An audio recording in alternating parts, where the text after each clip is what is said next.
Аса құрметті Қасым-Жомарт Кемелұлы, Абай облысының Шәкәрім университетінде болып жатқан келеңсіз жағдайдан сізді хабардар етіп, араша түсуіңізді сұраймыз. Себебі бүгін университет басшысы Бауыржан Амангелдіұлын жұмыстан босату туралы бұйрық шығарылды. Алайда біз бұл бұйрықпен келіспейміз. Себебі 2021 жылы университет басшысы Бауыржан Амангелдіұлы келгелі, жастар саясаты белсенді түрде дамып, білім алушылардың ахуалы жоғары деңгейге көтерілді. Республикалық дебаттық турнирлер, театрлар фестивалі, пәндік олимпиадалар, түрлі спорттық додаларға қатысып, жүлделі орындарды иемденіп, елге атымыз мәшһүр болды десек артық емес. Осы жолда Бауыржан Амангелдіұлының еңірен еңбегін атап өтпеске болмас.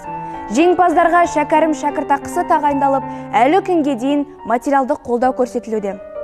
Біздің басшымыздың өзгелерден айырмашылығы халықтың мүддесі үшін жұмыс атқарып, университеттің дамуына белсенді түрде үлес қосып жүрген жастармен етене тығыз қарым-қатынаста болуында.